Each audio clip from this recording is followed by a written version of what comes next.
Shalom Bapak Ibu Saudara terkasih dalam Tuhan. Puji Tuhan, hari ini kita boleh bersama-sama beribadah kembali sekalipun lewat online. Tapi saya percaya kehadiran Tuhan tidak bisa dibatasi oleh ruang dan waktu, oleh tempat atau oleh apapun itu. Tetapi setiap kita boleh mengalami perjumpaan pribadi dengan Tuhan pada saat kita haus dan rindu akan firman-Nya. Nah Bapak Ibu Saudara, tema dalam ibadah kali ini saya akan buat berseri dalam 2 minggu berturut-turut karena saya akan membahas mengenai mezbah. Bapak Ibu Saudara, apa yang dimaksudkan dengan mezbah? Nanti kita akan membahasnya bersama-sama lebih lagi di pembahasan kita pada saat ini. Namun Bapak Ibu Saudara, satu hal yang saya ingin sampaikan bahwa ketika Tuhan memberi kepada setiap kita, tidak tanggung-tanggung, Dia selalu memberikan yang terbaik bagi setiap kita. Buktinya apa? Hidupnya saja Dia beri buat kita. Yang menjadi pertanyaannya Bapak Ibu Saudara, kalau hidupnya saja Dia sudah berikan buat kita, adakah sesuatu pada hari ini yang Dia tidak bisa berikan bagi kita? Itu sebabnya pada waktu kita memberi kepada Tuhan, biarlah kita memberi juga yang terbaik bagi Tuhan sebagai persembahan kita di mezbahnya. Nah, Bapak Ibu Saudara, sebelum saya berbicara lebih lanjut mengenai tema kita kali ini, mezbah Tuhan, saya mau ajak kita sama-sama, kita mau berdoa terlebih dahulu. Mari kita satukan hati, berdoa bersama-sama. Bapa, terima kasih kalau saat ini kami boleh ada sebagaimana kami ada. Karena kami percaya setiap kami boleh ada sebagaimana kami ada saat ini, semua hanya oleh karena anugerah-Mu Tuhan. Engkau mencari kami selagi kami masih terhilang, dan ketika Engkau mendapati kami Engkau gendong kami dengan sukacita, dan Engkau angkat kami sedemikian tinggi. Engkau memahkotai kami dengan kebenaran, dan Engkau menyebut setiap kami sebagai anak-anak kesayangan-Mu, biji mata-Mu Tuhan. Terima kasih untuk apa yang sudah Engkau buat dalam hidup kami. Dan saat ini Tuhan, kami sadar betul bahwa apapun yang kami buat dalam hidup ini tidak akan pernah mampu untuk membalas segala kebaikan-Mu dalam kehidupan setiap kami ini.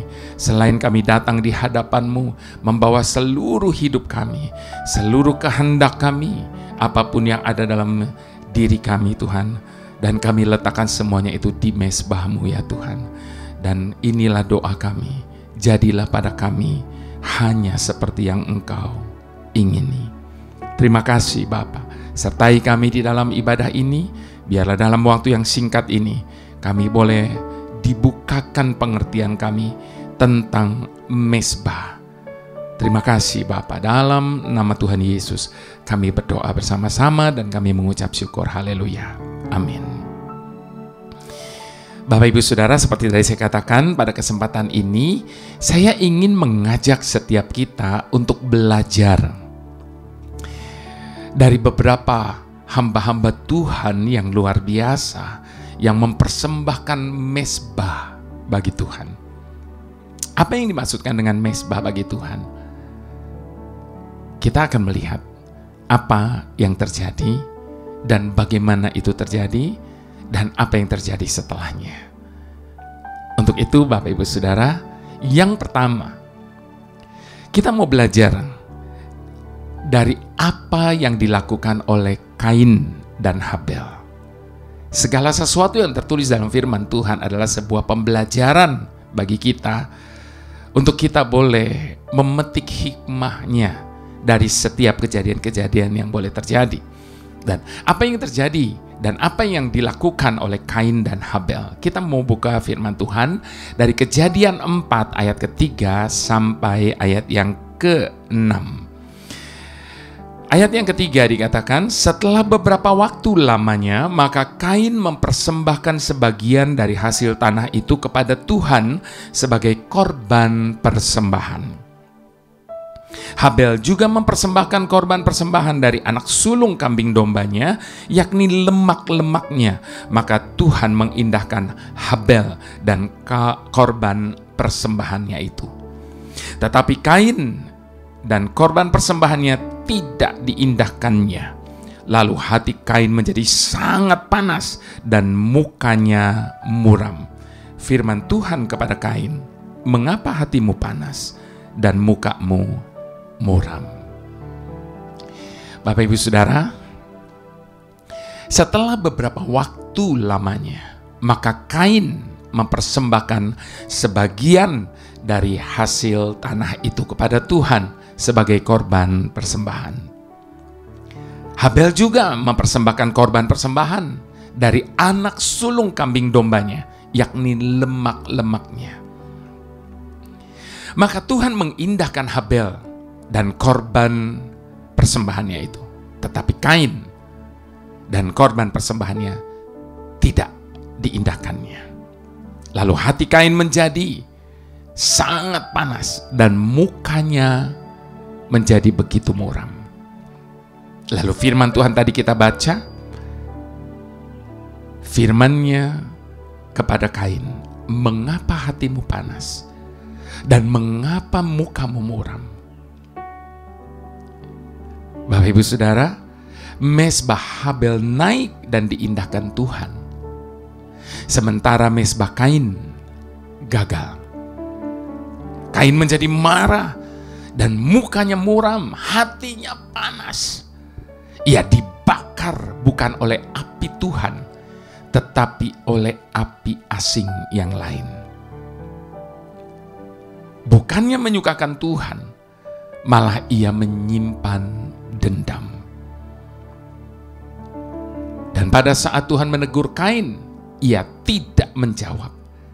Malah apa yang dilakukan Kain? Dia membunuh adiknya. Akhirnya Kain pergi menjauh dari hadapan Tuhan.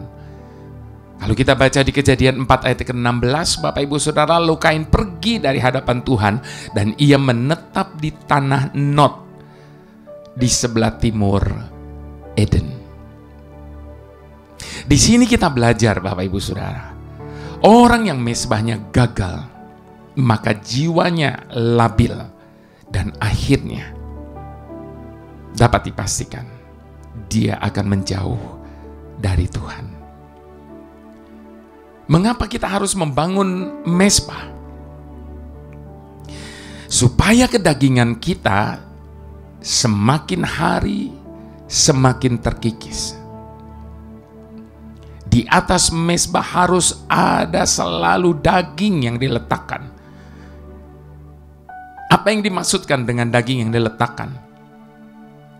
Yang dimaksudkan di atas mezbah harus ada daging yang diletakkan, yaitu tabiat kita, watak lama kita, karakter kita yang jahat, hawa nafsu kita, semua diletakkan di mezbah itu. Maka jiwa dan roh kita semakin hari semakin diperbaharui menjadi serupa dengan Kristus. Itu sebabnya Bapak Ibu Saudara, firman Tuhan di dalam Kolose 3 ayat yang ke-5 katakan apa? Karena itu matikanlah dalam dirimu segala sesuatu yang duniawi, yaitu percabulan, kenajisan, hawa nafsu, nafsu jahat, dan juga keserakahan yang sama dengan penyembahan berhala. Di bagian yang lain Kolose 3 ayat yang ke-10 katakan, dan telah mengenakan manusia baru yang terus-menerus diperbaharui untuk memperoleh pengetahuan yang benar menurut gambar Khaliknya. Nah, pelajaran inilah yang kita dapatkan dari Kain dan Habel. Nah, sekarang kita mau belajar kepada hamba Tuhan lainnya. Yang kedua, kita mau belajar dari apa yang dilakukan oleh Nuh. Di dalam Kejadian 8 ayat ke-20 sampai ke-21 dikatakan, lalu Nuh mendirikan mezbah bagi Tuhan dari segala binatang yang tidak haram Dan dari segala burung yang tidak haram, diambilnyalah beberapa ekor. Lalu ia mempersembahkan korban bakaran itu di atas mezbah itu. Ketika Tuhan mencium persembahan yang harum itu, berfirmanlah Tuhan dalam hatinya, aku tak akan mengutuk bumi ini lagi karena manusia.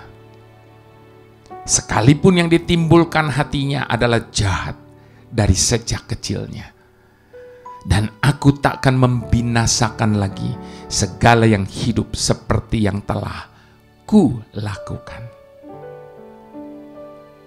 Karena Nuh mempersembahkan mezbah bagi Tuhan, maka Tuhan berkata demikian, Bapak Ibu Saudara.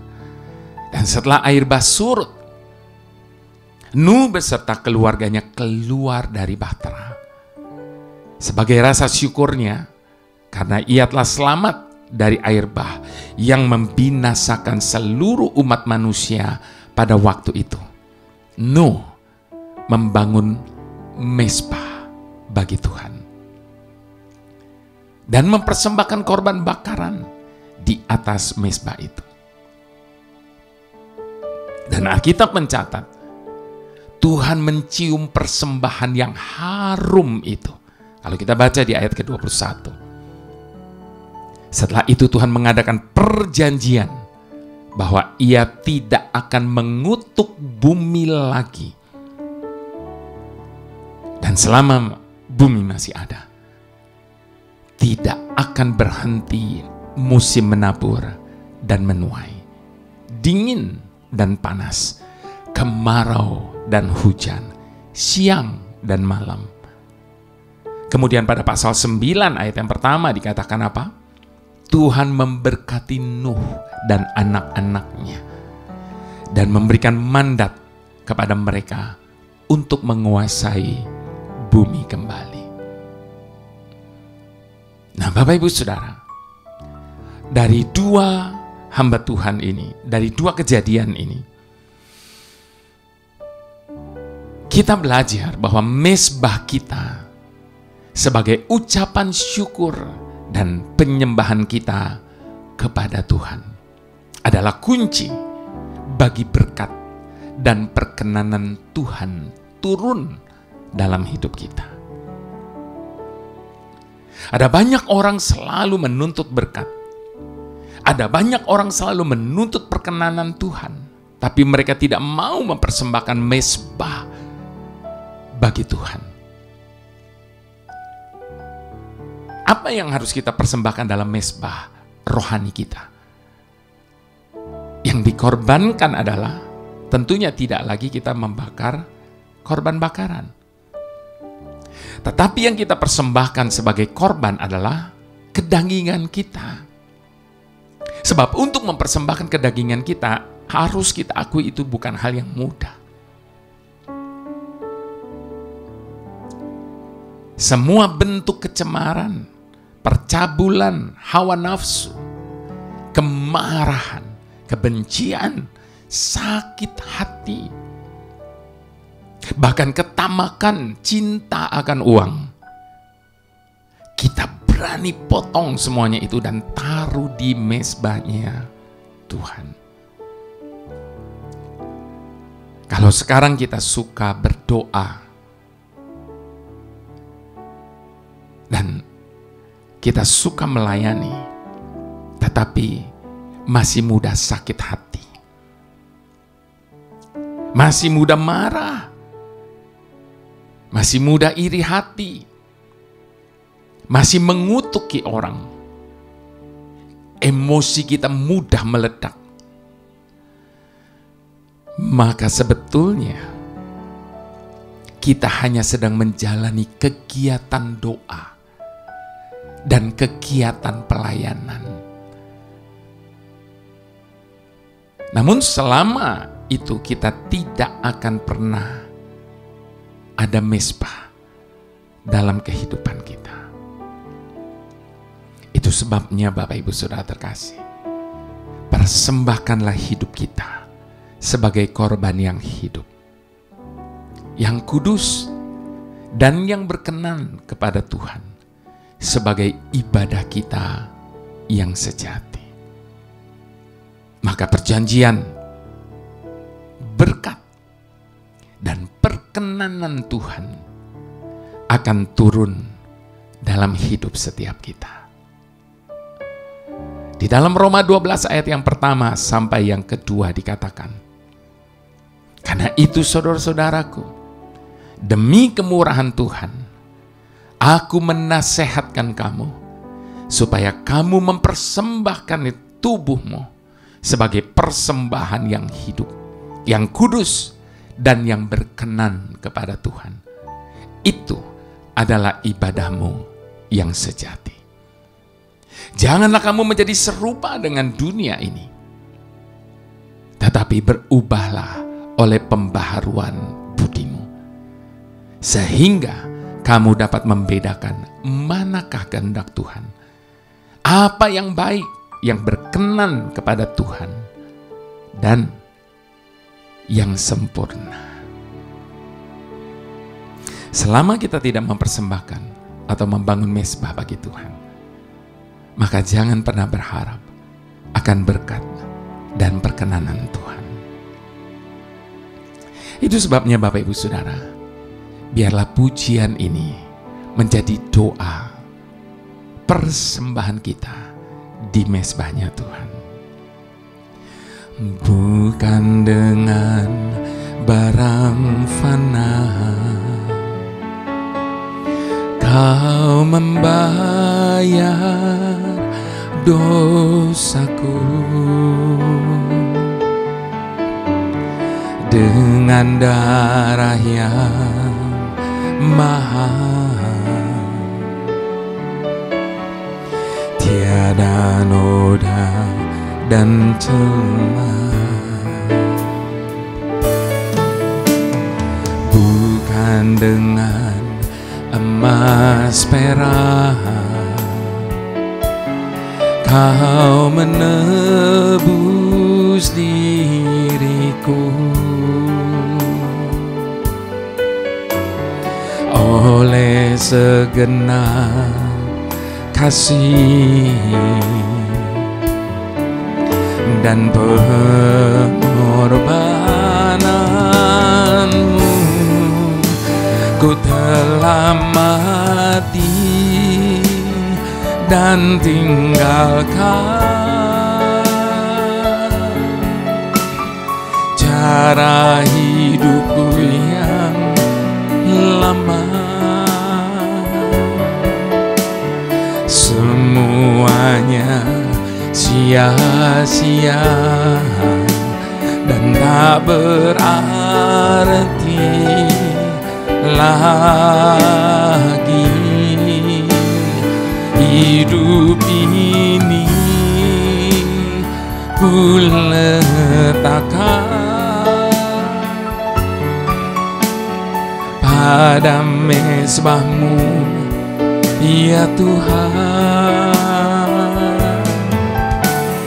Jadilah padaku seperti yang Kau ingini.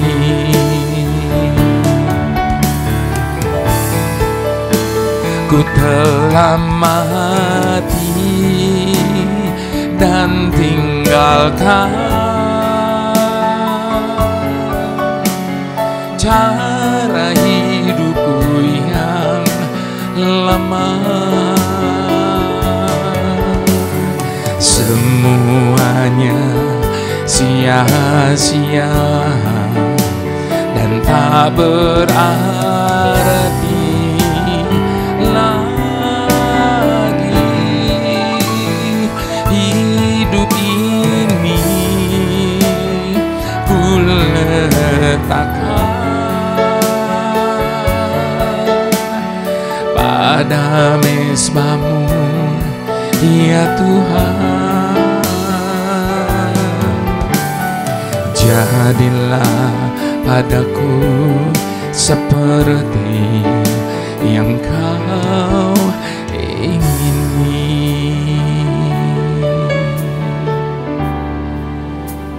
Bapak Ibu Saudara, Apa yang kita persembahkan buat Tuhan, tidak ada yang lain yang berarti bagi Dia selain kita mempersembahkan hidup yang Dia telah tebus ini. Hidup yang Dia pandang begitu berharga sehingga Dia rela memberikan nyawanya untuk menebus dosa-dosa kita. Ketika kita masih terhilang, Dia mencari kita.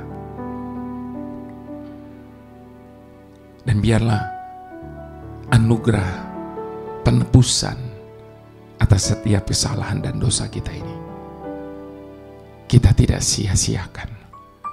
Dan sebaliknya, hidup yang telah ditebus ini kita boleh letakkan di mezbahnya menjadi persembahan kita yang hidup.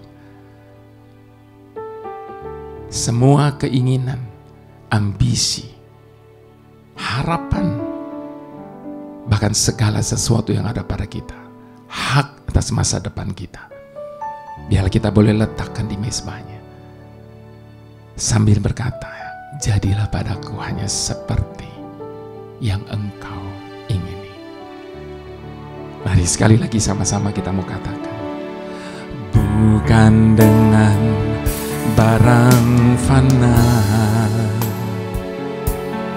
Kau membayar dosaku, dengan darah yang mahal,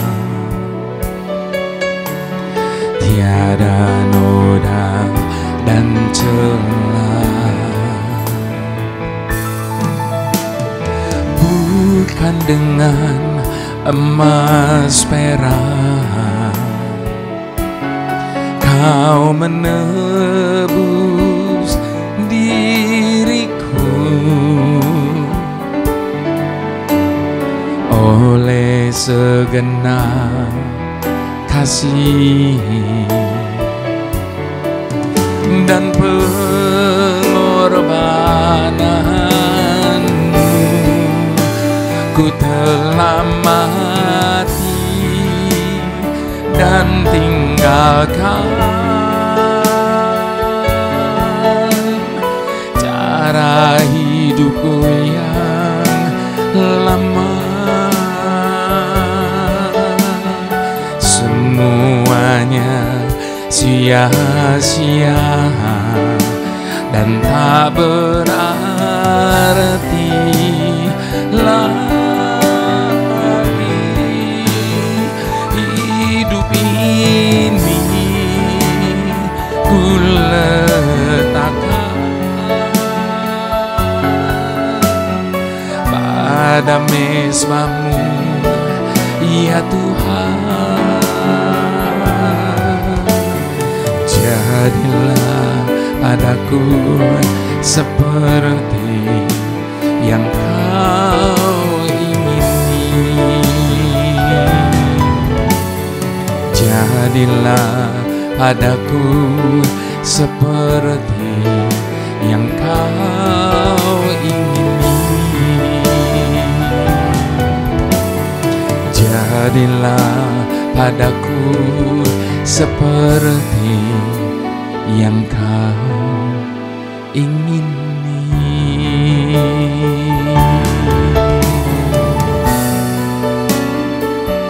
Ini doa kami, ini persembahan kami Bapa. Kami letakkan di mezbah-Mu, hinarabong hina, hinalabayarabashane hina, hinalabayarabashane hina. Jadilah pada kami Bapa hanya seperti yang Kau ingini.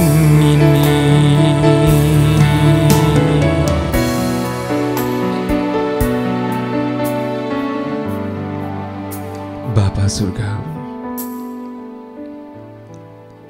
terima kasih atas rencana-Mu yang besar bagi hidup kami.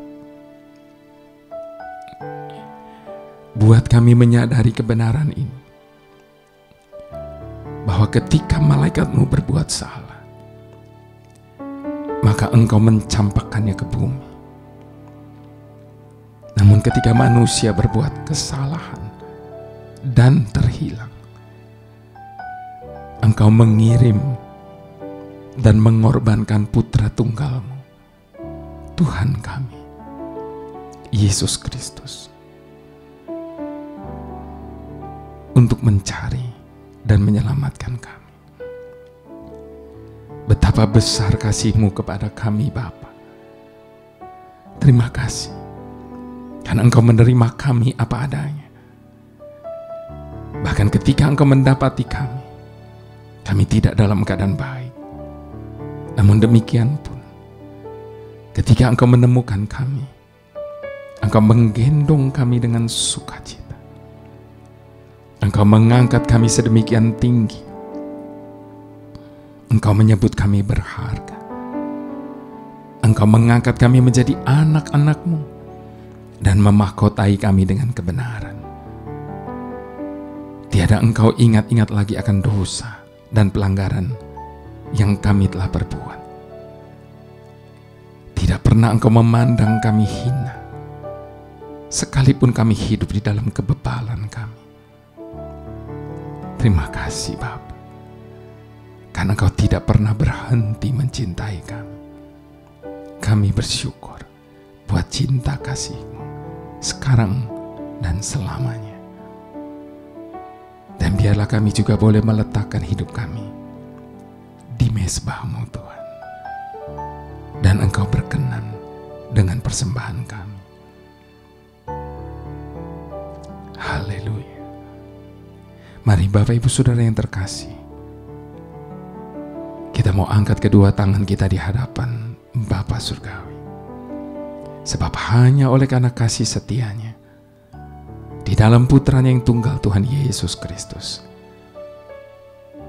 dan di dalam persekutuan dengan Roh Kudus yang adalah penolong, penghibur bagi setiap kita, maka kita mampu mempersembahkan hidup kita seutuhnya di mezbah-Nya. Haleluya. Dalam nama Yesus. Amin.